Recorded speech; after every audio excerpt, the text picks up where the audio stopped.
Instagram. Okay, I think we are up on everything. That'll be good. Should we confirm? Futzing with us for a minute. Just confirming real quick if we're up and running everywhere, and then we'll get started. Facebook says live, YouTube says live, and Instagram says live. What is it? All right. Yep, I think we'll be good. Okay. All right, thank you everybody for joining us today. This is a special edition of our No BS live chats. As we said, was that yesterday? Yesterday? Lots going on. Yeah, well, it's been a long time. As we said yesterday, we would post or do a live Q&A after releasing the Truth About Jackal video yesterday on YouTube. And so true to our word, we're here. It's 11 a.m. We haven't been fired. We're still here. Unlike some people on the BA groups think we should be or have been. I'll say real quick, I'll reiterate, that wasn't something that we did lightly. We've never really done anything like that, as I said. And, for us, it's kind of an unprecedented time where we have another tuning company that we believe is acting in bad faith and also has been very critical of us. And so we take a very principled stand here at 034. Nate and I have seen many really mean-hearted memes about ourselves in the last 24 hours. We've had terrible things said about us, somebody criticized my shirt that it wasn't. It's pretty crazy. A pretty unsavory individual thought my shirt wasn't ironed enough. The reaching that's going on. Yeah. Maybe they should start delivering some of the cars at their shop. But, anyways, again, this isn't been relaxing or fun or easy. And we knew there was going to be fallout. Yeah. We saw this coming. However, the flip side has been quite incredible to see people thanking us for speaking out, for people appreciating knowing what's really going on, and for having a sense that they've been misled, and finally things are starting to make sense. It depends on what group you're in. Mm-hmm. If you're on the Jackal-owned BA group, it's a whole different narrative there. But there's some other threads and places where discussion is taking place that is much more reasonable, level-headed, and reasonable. I would say it's more reasonable. So we've been keeping an eye on what's been going on out there and what's been being said. To our knowledge, nobody from Jackal has themselves have spoken up. However, the Troll Team A has been very busy putting out a lot of more false information that we will continue to fact check here. There's a lot of narratives going on right now. Yeah. And I think there's a lot of misdirection. There's a lot of throwing stuff at the wall, distraction from the reality that the Jackal files are problematic, have disabled safety features despite them saying they haven't. Everything that we laid out in our piece. I'll be honest, I don't think we'll do another live chat about this. We don't have any plans. People have asked us to do this with other tuning companies, and like I said initially, there's nothing right now that we're aware of that's in this universe of problematic. And we do generally like to focus on doing 034 Motorsport, doing what we do best, and we have been doing that all throughout this, and we will continue to. But I wanted to make it clear that we're not shying away from what we said. We're not backing down, or we weren't wrong. We weren't disingenuous. And we're here to continue to answer some questions about it. This can go for about an hour. We can make it go a little longer if we need to. But we didn't just throw this out there and go hide. We're here. I'll add, there's over 200 hours of Nate and I answering all of your questions. and some of that's people are going back and trying to use some of that against us. There isn't anyone else in the Volkswagen Audi aftermarket that I've seen, frankly, in the broader tuning market, except maybe Gail Banks, who's doing things like this, who spends as much time in front of a camera talking from the chest, from the heart, from the head, about anything and everything. And so, yeah, sometimes, I'm making off-the-cuff remarks, and some people may not like that, and some people have gone and tried to clip some of that stuff out and put it together to make us look bad or me look bad or discredit me. But I'm just saying those people aren't putting themselves in front of you taking these questions. It'd be really interesting to see the Jackal guys right now doing a live fielding questions from the community. I don't think they would dare do that, and they're not, and they haven't said anything. So here we are. So there's 5.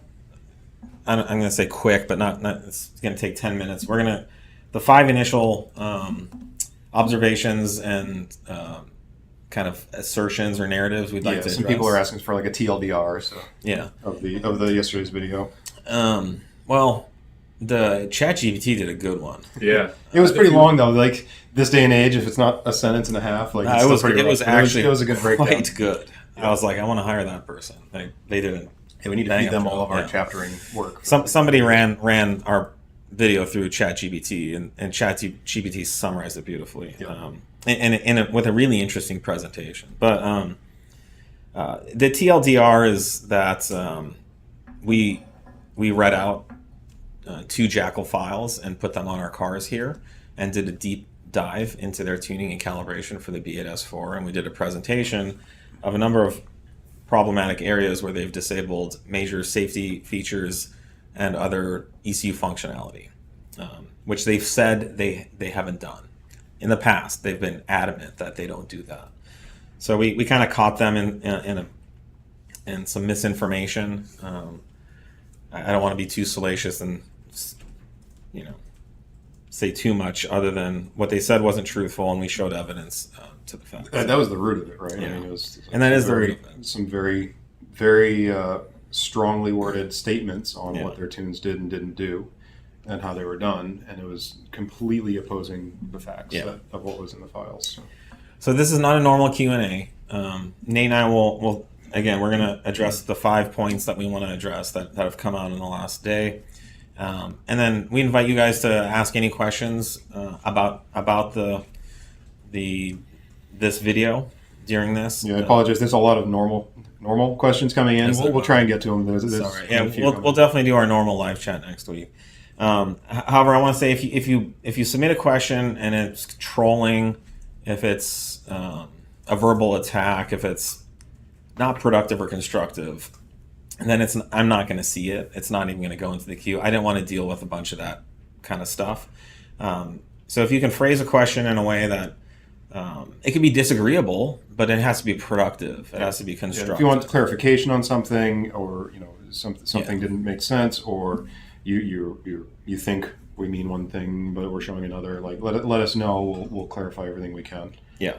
I do not have B antlers antennae. That's a trophy. Yeah. There. All right. So just to dispel that one, I'm going to turn that because it actually looks really awkward now. Oh yeah, I know. Sometimes I have one too. I just have one curly Q. Great. Okay, so let's jump into it. One of the first things that came out, which is from DJP, he said that we showed the series of videos. One or I forget, was it 1 or 2? 3 or 4. Or a number were his car. And he came out and said that what we posted was false, that he was actually on an APR tune, not on a Jackal tune. For half of them, at least. For 2 of them. They all have clutch slip. They all have clutch wobble, which, again, it's his word. I'm pretty sure he made up this word clutch wobble, which we've been very clear is not okay. It's not a good thing. No tune should have clutch wobble. We did clarify in the presentation that other tunes on the market have clutch wobble as well. So apparently, when we did our research, we believed that what he had posted were Jackal, from videos, runs from what we saw. If they weren't, sorry. But we've gone out and found some more of his runs that he's posted that have the same exact clutch wobble. The thing that he says is Jackal tunes do, and the thing that he says it's okay. So yeah, it was. If we accidentally used a video that was actually APR, we're sorry. That was not our intention. Yeah. But he did confirm multiple of them were in there were from the files we were talking about. So. It's just a bizarre point to make because it doesn't change the fact that the Jackal tune also does it, and it's even worse. And so it's it's not a defense at all. It's just one of these distractions. We posted links to the videos of his other Jackal confirmed clutch wobble runs in the YouTube and Facebook comments of the live stream. So if you just go down in the comments and look, you'll see. Is it you, Sean, that posted it? Yep. Yeah. Okay. Yeah, it comes from 034 Motorsports. So yeah. Okay. So anyways, that's the first one. The second one is that that we stole the files to flash on multiple cars, and that we stole Jackal's IP. That's just blatantly false. So on 2 different occasions, we purchased files from Jackal. One of the accounts they shut down after we released the Competitor X video. They looked at the logs and they figured out which account had done those logs, and they deleted our account. So we no longer have access to that one that we paid for. However, there was an earlier one that we did pay for, and we still have access to that. We can still flash that car. And do you have the receipts? I put them up for a moment. They're already there. Right, so we just showed the receipts. We obviously redacted the customer information, the date, and the order number so that we can continue to have those accounts, that one account available. But I'm sure this will send Jackal on a wild goose chase, trying to figure out which customer account is still ours. But we didn't steal it. We paid for it, and honestly, this is now like just going to collect dust as far as we're concerned. We don't drive cars around on these tunes.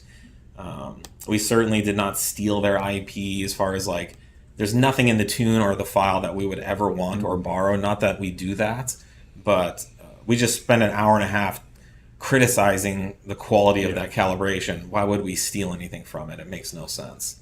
And trust us, we don't need to steal from Jackal of all tuners. Yeah, I mean, I think one of the points we made in the video was that the file, some of the stuff we saw is very reminiscent of kind of where the B8 tuning scene was in 2012 or 30. When it was very first starting, it was a I would say a type of file you would find as being pretty common in the market because there was so little information at the time. So as tuning platforms evolve, the information, the development cycle gets a lot more mature, and you have a lot more resources to work with on these, and that's why we keep refining and building and updating and promoting new features, new functions, new strategies, is because we're taking all of that new information that's become available over the years and implementing it again, and making the files better and better and better. So I mean, this isn't a static thing. Knowledge increases over time, hopefully for you. If it doesn't, I'm sorry. But the more you take in, the more you can do with it, the better results you can get out of it. And it's just an evolution of a product, of a calibration. And this is why, companies that don't update their file, just do an initial release and move on to the next thing, those files kind of just wane off in the market. They're not as competitive. They're not as feature rich because that information is not available. That was the best that any world-class tuning corporations could do at that time, and then they've moved on and checked out. So but yeah, several people have tried to make it sound like we've committed IP theft. I think if you know what IP theft is, that's not true.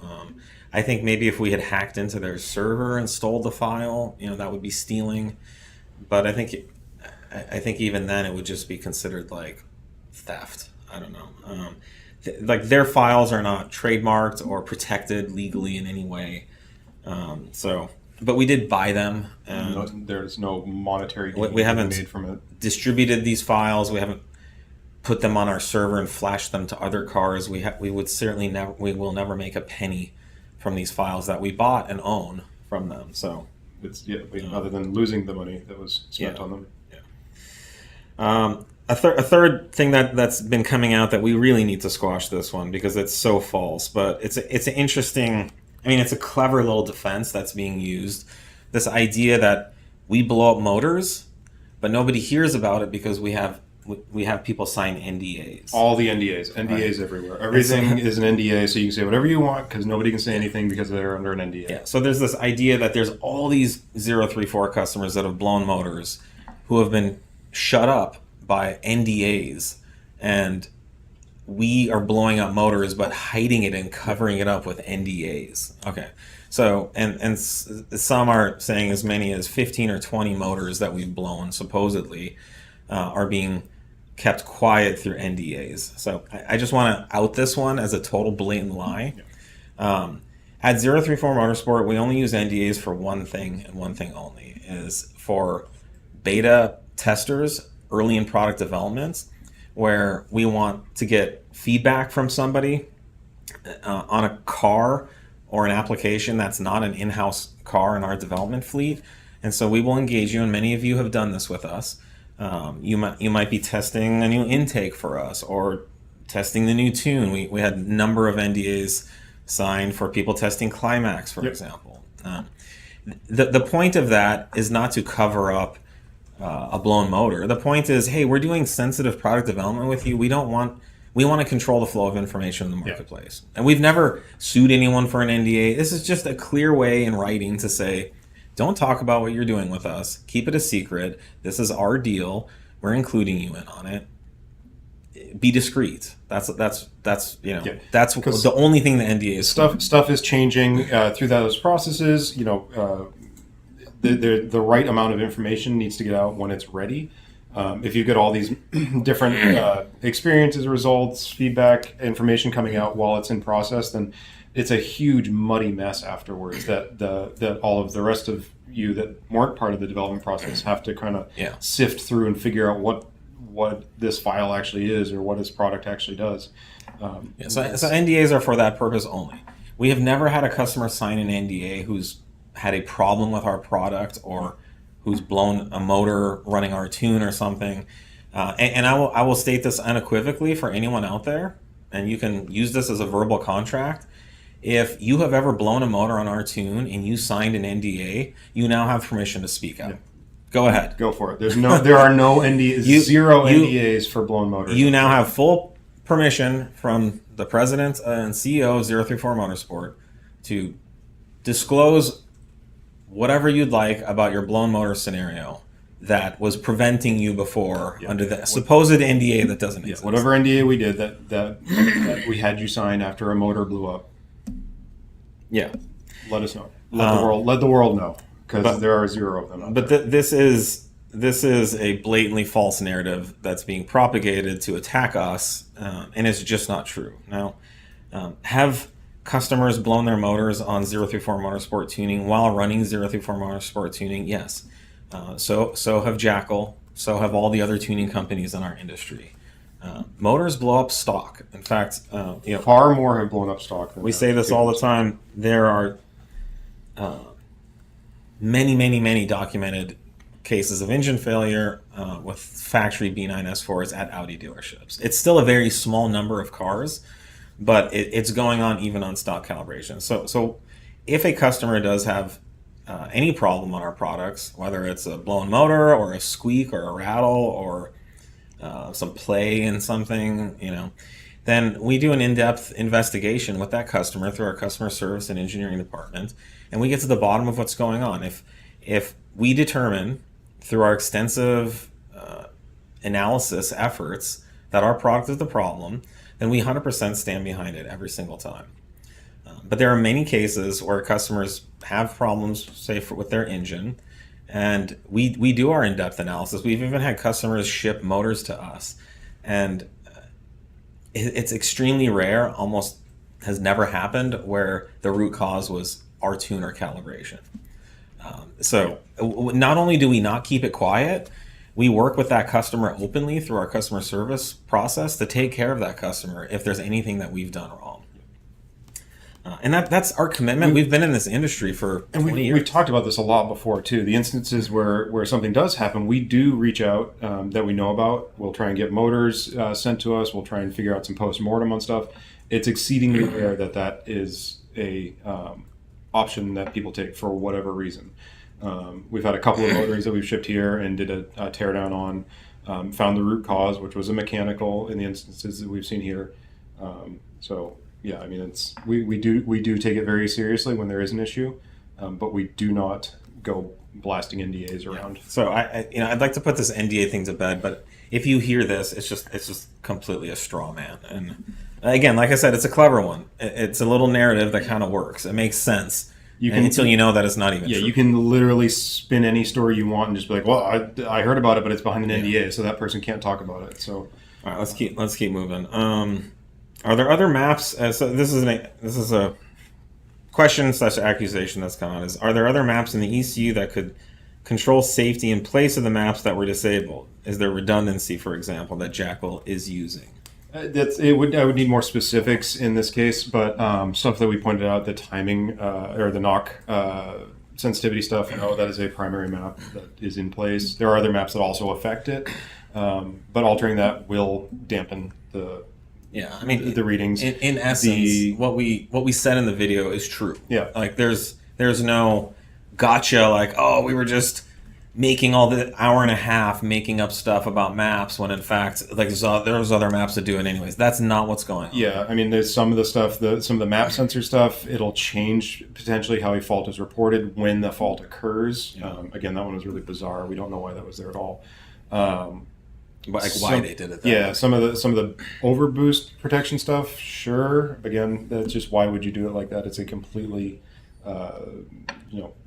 maxed out setting that doesn't need to be pushed that far. It can still be a reasonable sane value. So we talked about it all in the video. And one of the good things that I think there's been 4 different tuner calibrators who've come out and essentially corroborated everything we've said. In one case, or maybe 2 cases, there's been some slight qualifications or maybe a little bit of differences, but like we talked about in the video, tuners have their difference of opinion on how to do things. Yeah, and that is what I think we were trying to make a clear, maybe not make a point of, but like the actual calibration and what goes into a calibration and how the strategies are done, that is almost considered like a piece of art that is going to be different between every single person that touches it or does it. There's some situations where it's a mathematical constant. You've got switches and knobs and things that have to be in a certain position to do stuff.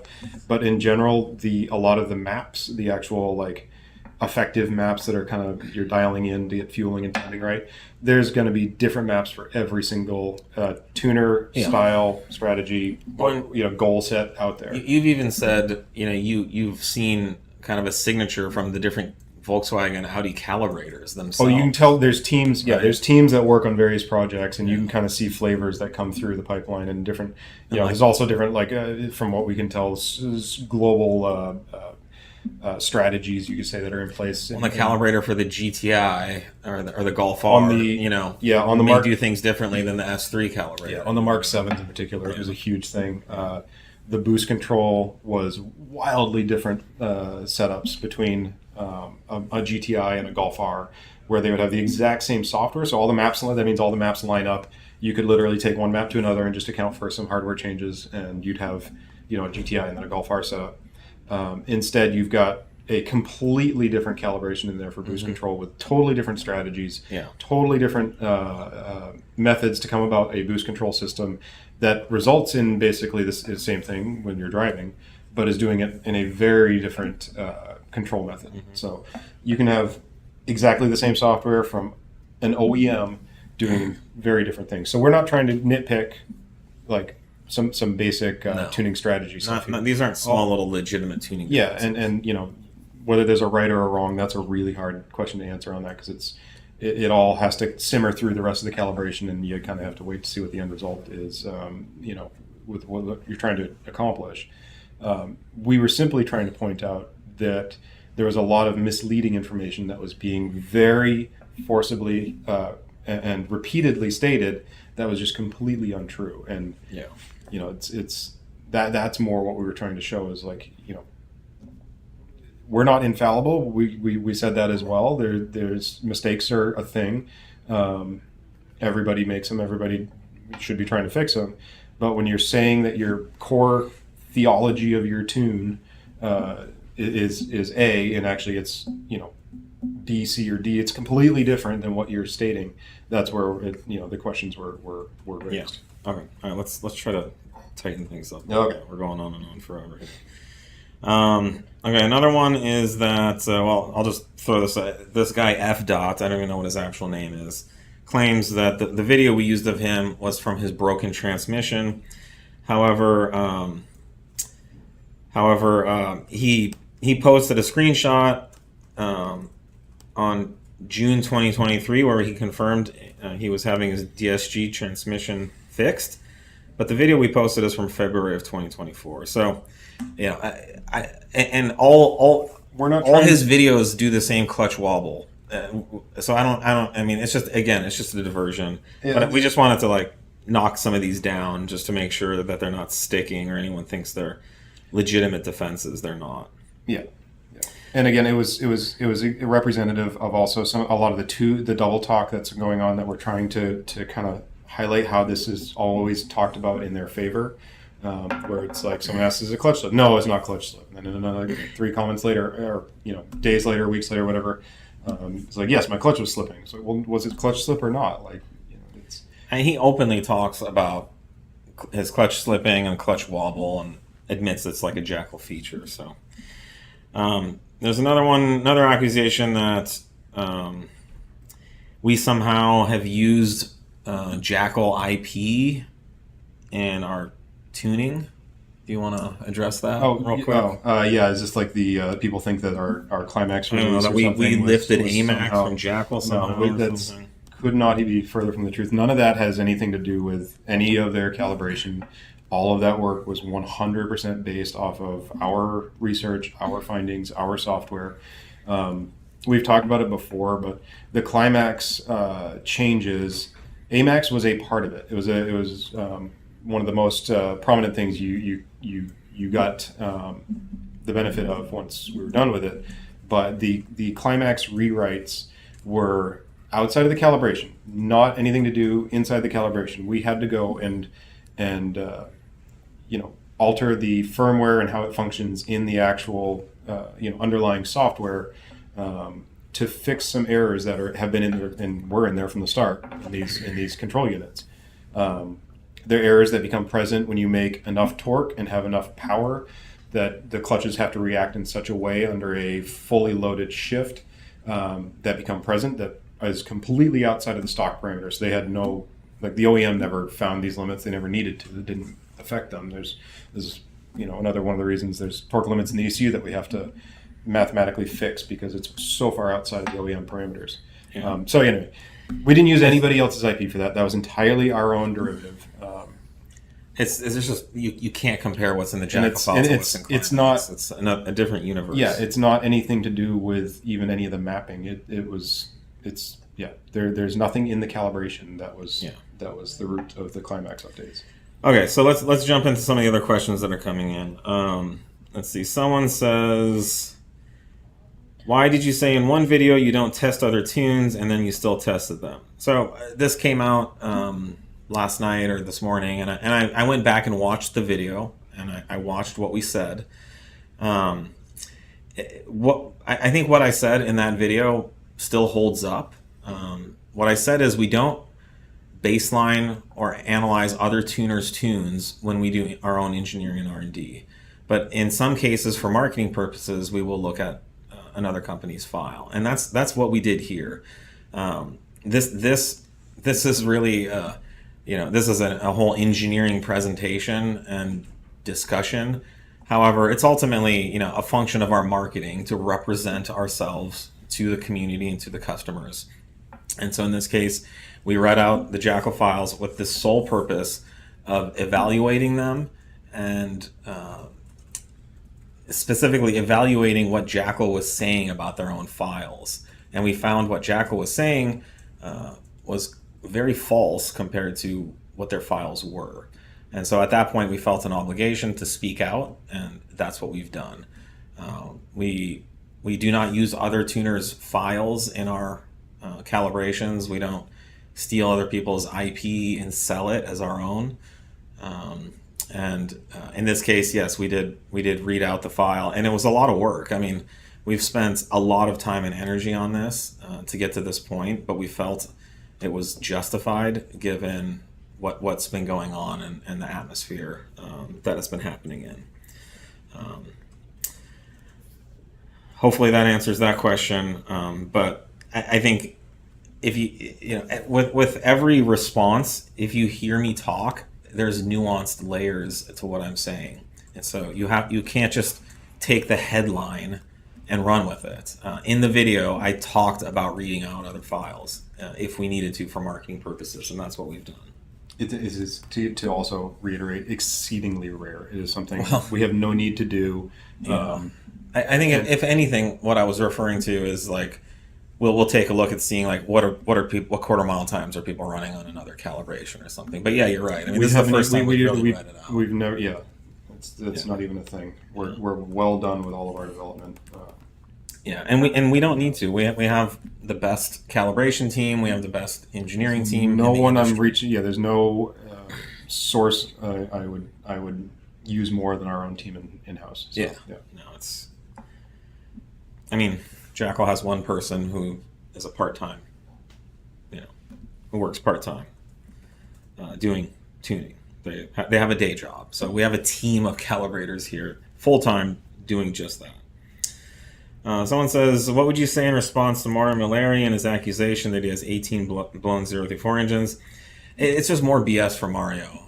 He's one of the major people who are leaning on this NDA idea.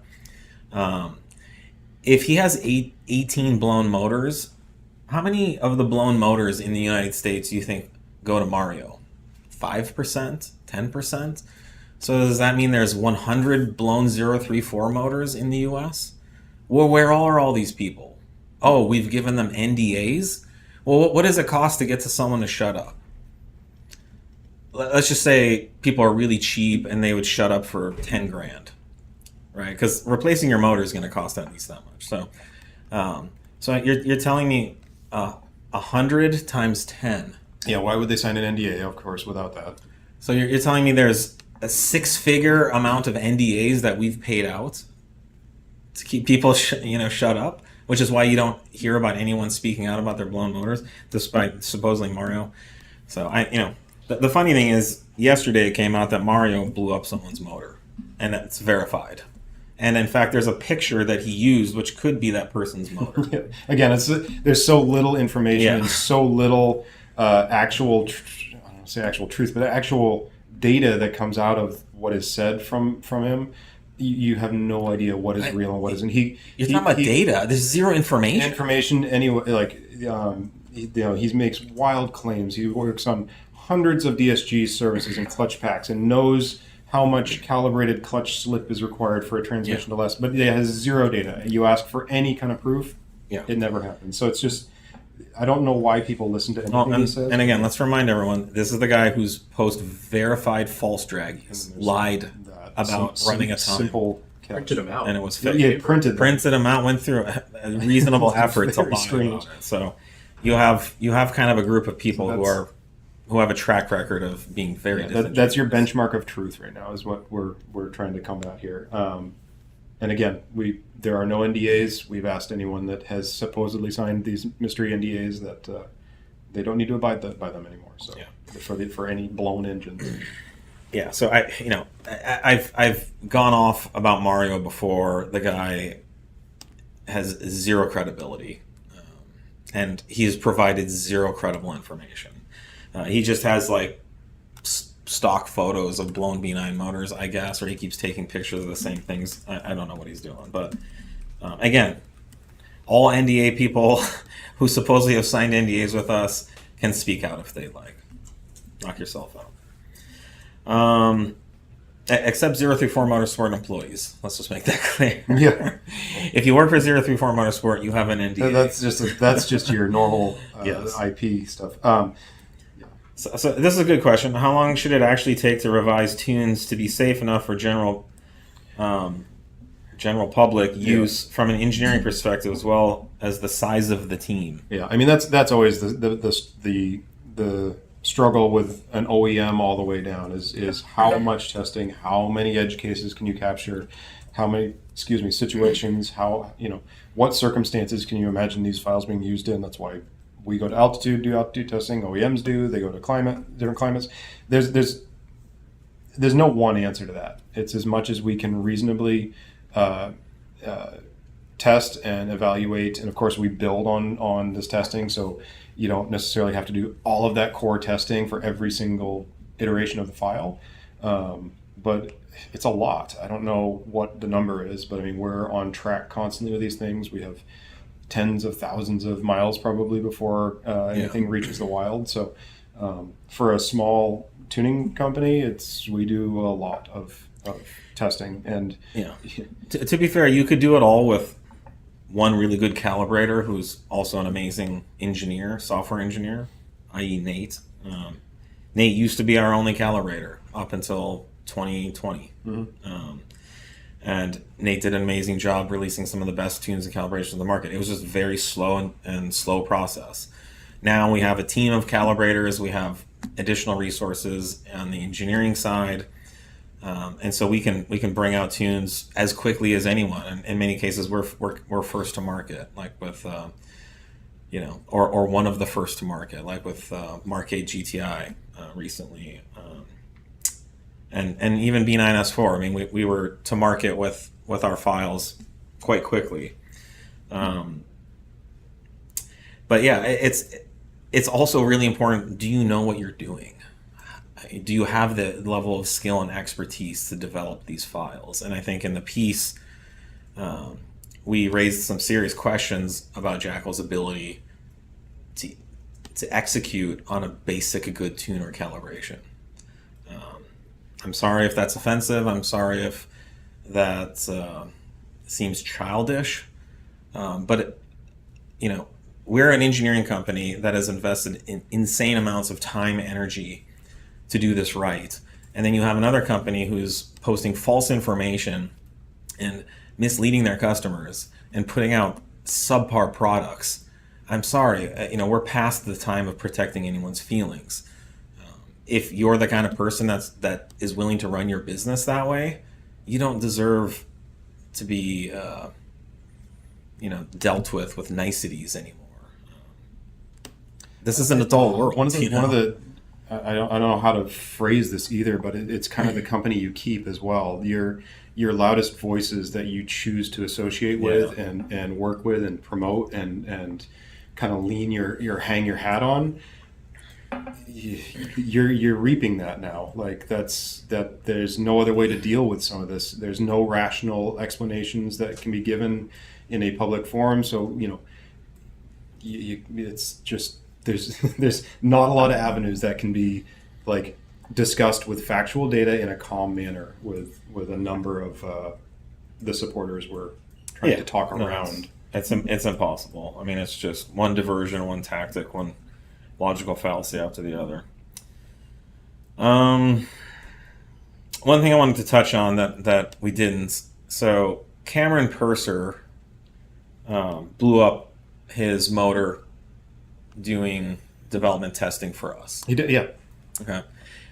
He was pretty clear before and after that his engine was hurt. He put out a whole piece explaining, not blaming us, not blaming our tuner calibration. Right.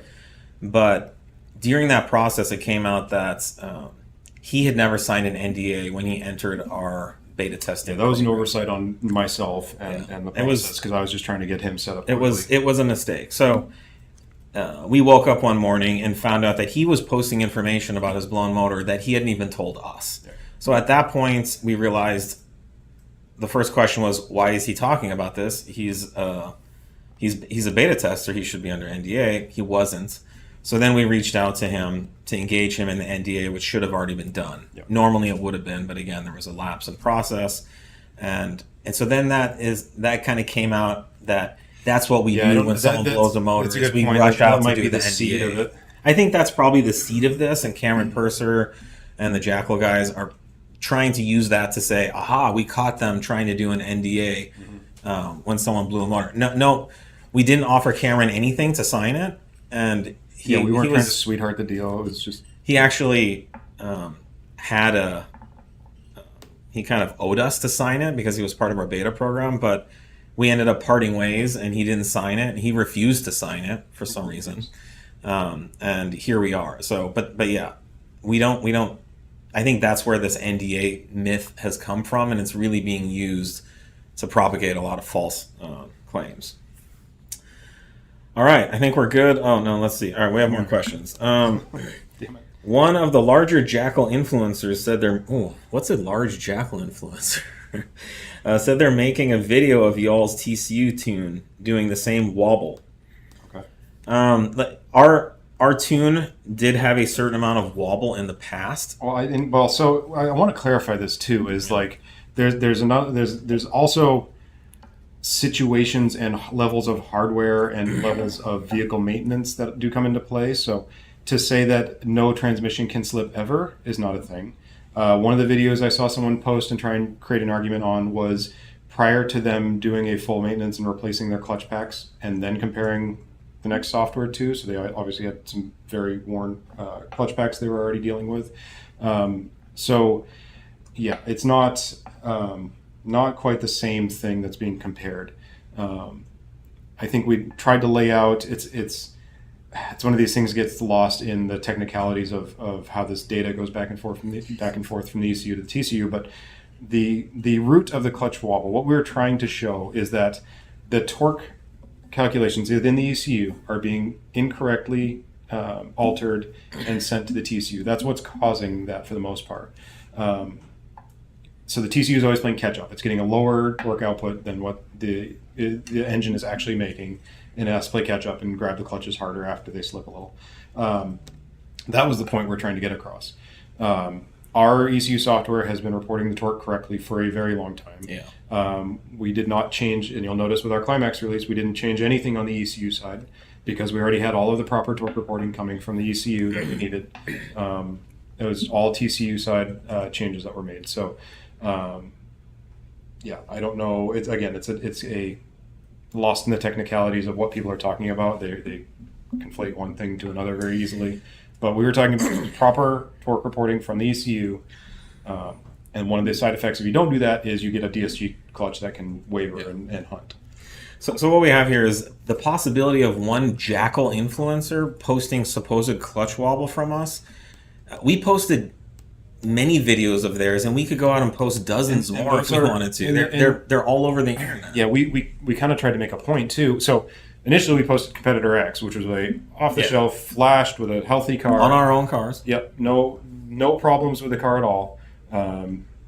We flashed ours, did some polls, flashed they're both ECU and TCU, and literally same day we showed all the timestamps. That was a completely off-the-shelf experience between the two files. We were called out that somehow the car wasn't maintained properly, or that it wasn't a valid test, or who knows what. So then we went and found the most curated versions of their files on their chosen influencers, and demonstrated videos on the most developed sets of files that they have, and it's still doing it there to whatever extent they were able to get it reduced. But it's still there, and there's reasons it's there. I guess to finish my point, if one Jackal influencer is supposedly posting it, it's just not credible. If people from all over the community were, and there's people all over the groups now saying, yes, my Jackal tune clutch wobbles. Jackal's own influencers say that it's a normal thing. Jackal themselves have said it's normal and it's supposed to be like that. So I'm not too worried about what the Jackal trolls say. Are you worried about this becoming a new precedent in the Audi community? Companies creating a private, hidden, in-house, lengthy study, then releasing the information against the competitor. We thought about this and we talked about this. It definitely opens us up. We understand. This is not easy to do. It's very difficult, very time-consuming. You have to have a certain level of expertise and technical understanding to even be able to do this. Well, and I want to be clear too. What what we tried to limit the scope to was just some of the core statements that were made about That's it. the biggest issue. That it's not like I said, we didn't go into the actual calibration or anything like that. We didn't, show anything that would have allowed anyone to I don't know, recreate or do anything meaningful with the information we provided based on that file. It was just a stark contradiction to some very bold statements that were made. Yeah. So I was talking to someone this morning, and I want to reiterate this point here. We fact checked what they were saying, and the name of the video is The Truth About Jackal Motorsports. In other words, what they say isn't true compared to what they sell. That's the major point here, is if you want to deal with a company that's reputable, that is honest about what they're selling you, then you may want to reconsider working with this company. The technical issues with their tune are secondary to that, and they are problematic.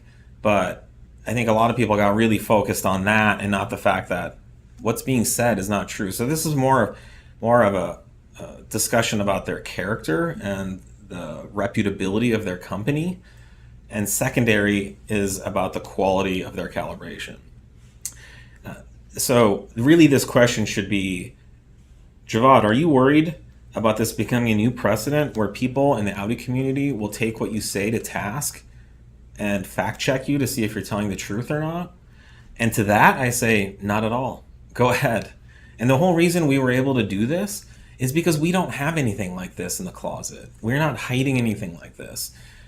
Can you nitpick certain things that we've said over the last 2 years, over 200 plus hours of live, spontaneous, contemporaneous speech? Yeah, you can nitpick it, sure. I'm not sure how that fits in, but we'll run with it. No, what's the word? I don't know. It's very contextual because as we're speaking, it's when you're speaking live. Anyways,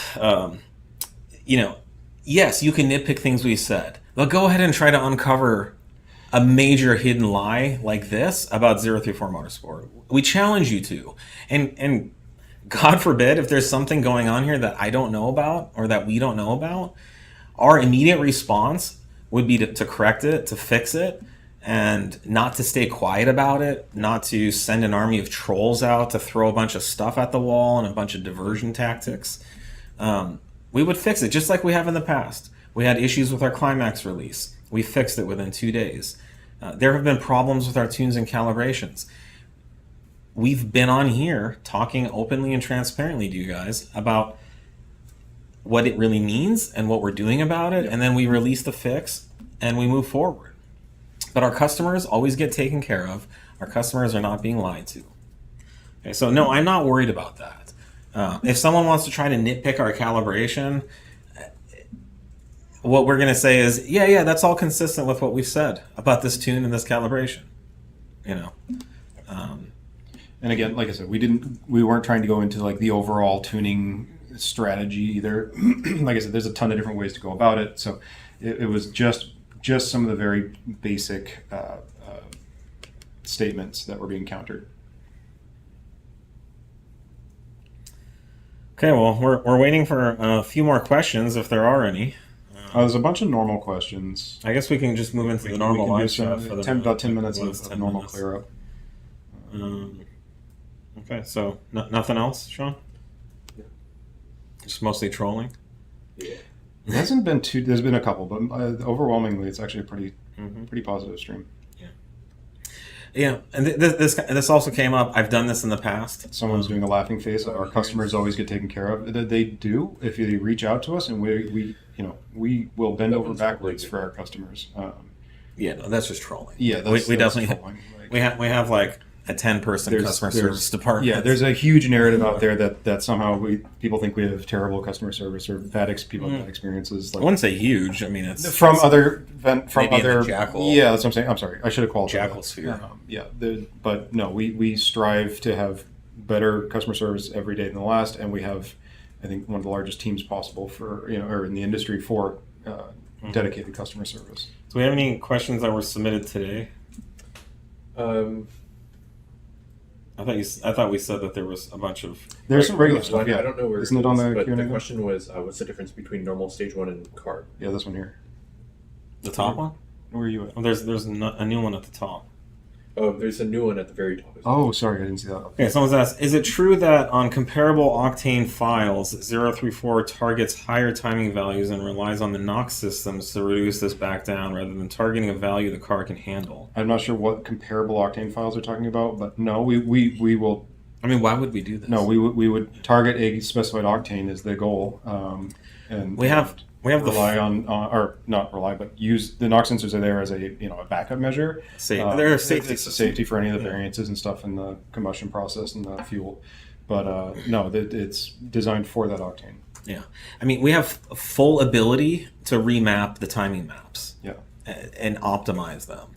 I think this has been propagated by DJP, who's said this many times and tried to make it sound like we had the problem with NOx sensing, which is one of the reasons we wanted to speak out. Yeah, that is one of the other factors that sometimes doesn't get highlighted either, is like we don't nerf the whole NOx sensor table. So you might see more NOx on our files in a given car compared to another. Well, because it's actually working. It might actually be doing something. Yeah.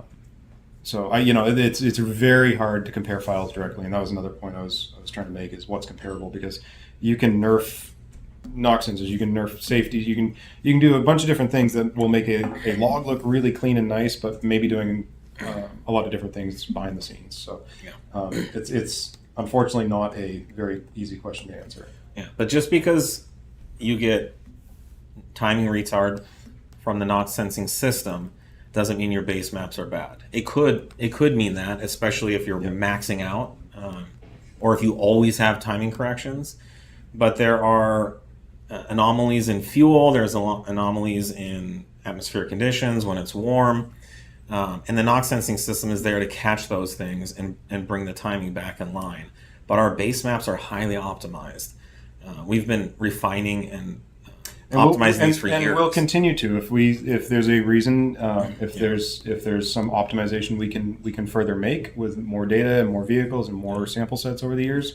100%, we'll get in there and do it. But DJP's point has been, people are like, well, how come I don't see any NOx correction on I see no NOx correction on Jackal and I see some on 034? And his point is, well, we're getting NOx correction because we're using the NOx sensors as our base timing. And it's actually the opposite. They've nerfed their entire NOx sensing sensitivity.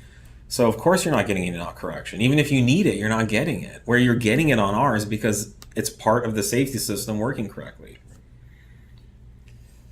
And again, yeah, and if it's a, I don't know, if there's enough data out there that shows that it's something is a little too far along for a given octane, when you get it out into the thousands of cars level, then yeah, we will adjust it. But if you're talking like a handful or a car here and there that's showing more NOx activity than we'd like to see, then that's not generally a strategy issue. It's a vehicle specific something that's going on. Question about turbo inlets on B9s. I know your SuperDuper pipe is about CFM headroom for hybrid turbos. How close does the TTE720 get to maxing out the CFM capacity of the stock size turbo inlets? Where are we at? Over here. We definitely see power gains with the SuperDuper inlet. Oh, the stock size turbo inlet. It's a necessary. Yes. It's necessary. I don't know off the top of my head what the power difference was, but it's a substantial amount. It's definitely worth the cost of doing the SuperDuper. I don't even think any of the stock form factor inlets can even size up to the 810. I think ours can do 710. No, they have the ring. Yeah, no. Ours has a ring for 710, but it won't go up to 810, I believe, right? Our stock inlet. Our stock size inlet only does the pure. Oh, it does the pure 750. Yeah, 63 mil. That's for the 750? For the 750. Okay. But the 710 and 810 are 66. Okay, so our stock sized inlet, which is stock form factor, can be upgraded to 750. So it would fit on a 750, but it will not support the airflow potential of the 750. It will not work with the 710 or 810. I mean, there would be a step there. So no, you definitely want the SuperDuper inlet. Will there ever be performance data like 0 to 60 in the SPI? Yeah, I see a couple of people asking this. Maybe it's more complicated than you think if you want it to be accurate. So relying on the data coming from the ECU for that data, or from across the like a Bluetooth link or even OBD link, there's a transactional time that goes in between that. So you've got, between, depending on your phone, your computer, it's going to change from like 1 to 2 milliseconds to 30 to 40 to 50 milliseconds, depending on the device you're communicating with it with. That's per packet. So that will pretty dramatically affect a reading like that. There can be latency changes, so that affects it. Anyway, it's not a stable method to get accurate, super high resolution data from. And the level where, with like what Dragies are recording and what these other more advanced systems are recording is actually based off of a G sensor in there, in addition to satellites. But there's also force sensors in there that are used to account for that gap in the satellite telemetry rate as well. So you've got to use all that and do all the math for a given amount of acceleration over time to figure out your actual true speeds and whatnot. So it's not just a turn it on and use the vehicle speed input from the ECU, which would be super easy, but we don't feel like it would mean much. It would just be it'd be very similar to what the P3 gauge does, where that's pretty renownedly known to not be all that accurate. Because it's relying on a sample rate and given data points, and it has to kind of just randomly stop whenever the sample comes through from the ECU about the vehicle speed. It's a good question, but yeah. When will you release the B9 RS5 turbo inlet? Also, what base fuel do you recommend adding to E85 for the E60 TTE720 file? Should we also aim for E70 rather than E60? The RS5 turbo inlet is done in engineering, so it's being produced right now. I think it's probably going to be this fall, maybe another 2 months or so. Don't quote me on that, but something like that. In fact, I just approved the final production version last night, yesterday. It's beautiful, it's big, it's badass, it fills the engine compartment, and it flows really well. So we're excited to get that on the market. As far as mixing fuel, you're going to want to use like 91. We start with a 91 as the base. Yeah. Because that's going to be the most accessible to everybody. And the E85, that 2 octane point split between 91 and 93 is made up with the ethanol ratio. So all of our stuff is based on 91 as your base fuel. I wouldn't go lower just because please don't. Yeah. It's 91. Yeah, and then mix with ethanol. Now, if you have 93 and you want to run that with the E85, You can all do the that better. too, Yep. And then there's no need to target E70. So E60 is Yeah, good. you'll be fine. It's pretty It's optimal. E70 is just going to mean you're asking more of your fuel system. So. Yeah. Now, we recommend doing E60 so you maximize the fuel system. The extra octane you get from E70 doesn't really change anything. Anything else we want to address? Are you track testing your software on your Q7? I really wanted to at the Laguna Day. Yeah, we didn't get that one out. We didn't get it out because we were testing like 4 other cars that 20 day. cars there. But I would like to get it out there. It would do great out there. The car itself is not real track worthy. Yeah. So the tunes and calibrations and stuff have certainly been tested. Those are very, very similar to the rest of our Series C platform offerings. Yeah, so we've stuff has track been tested tested. the CREC. But yeah, that the actual Javad's personal Q7. You could take it out on track. Listen, Yeah. there's absolutely no issue, and I don't think you'd want to try to go like 10 tenths with it. But It is still it's just a big, heavy SUV, car, yeah. but it does handle very well for what it is. And I would honestly get a kick out of driving it on track. I just wouldn't want to be in the advanced. Driving your group lap with it. rates might be a little sub. I'd have GT3s and everything, passing me every which way. So You can't make up for physics with everything. yeah, but it is the car. The car's phenomenal on the street. I really enjoy driving it every day. So. Okay, I think we're good. Yep. Well, thank you guys for your questions. For those of us that have spent the time to watch the piece and to hear us out, we appreciate it. Some of you gave us critical feedback, but it was positive, and we appreciate hearing your take on it. We also got a lot of positive feedback, which was great to hear.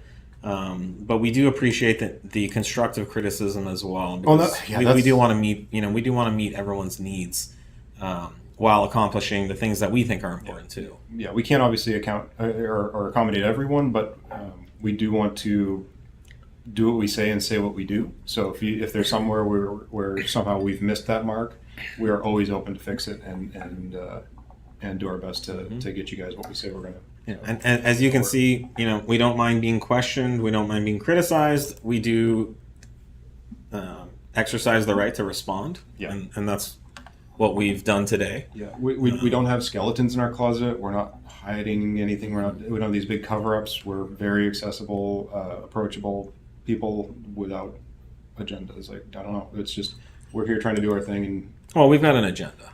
Yeah, we're trying to offer some of the best shit out there. Yeah. We want to be the best tuning company, and we don't like it when someone talks falsely about us or our products, and we reserve the right to respond. I think that was more what I was trying to get to, is we're not trying to like just kill the little guys and get rid of the competition. No, equal competition is great. We have no problem with that. We've had it with other vendors. That's what this is. And Jackal, you guys want to compete? This is what it looks like. Yeah, you're getting the competition. It's not. We're not trying to take down the little guy. It's just like they're coming out stating factually incorrect things, and we called them out on it. If we have factually incorrect things, call us out on it. We will address it. Yeah, but lying isn't competition. Trolling isn't competition. We're just going to respond to it just like this. We're not hiding behind NDAs. We're not. It's all fallacies that have. Well, not anymore. I released. You released all the blown engine NDAs. I released all the imaginary NDAs. Yep. So. Be interesting to see how many people come out and speak out now. That and no please NDA. provide proof of your NDA that you signed. If you're that's true. Just so people know, like, if you speak up, you had an NDA that was signed. Good point. You also have permission to scan and post your signed NDA so that everyone can see it. Yep. President of 034 just said that. Okay. Related to engine blowing things again. We're going to keep the employees out of this. So. Well, you know what? It's almost time for the new product handoff meeting where we discuss all the exciting new products that are going. Yeah, into we actually handoff. got to get some stuff that we're working on. We're going to get back to work over here. You guys should probably do the same at your corporate job, or keep that mouse jiggler going. Yeah, nobody's watching this at work. no, they wouldn't do that. This is on their own time. Cheers. We'll see you next Monday for hopefully a normal, back to normal live, normality. And hopefully the universe doesn't implode until then. All right. Cheers, everybody.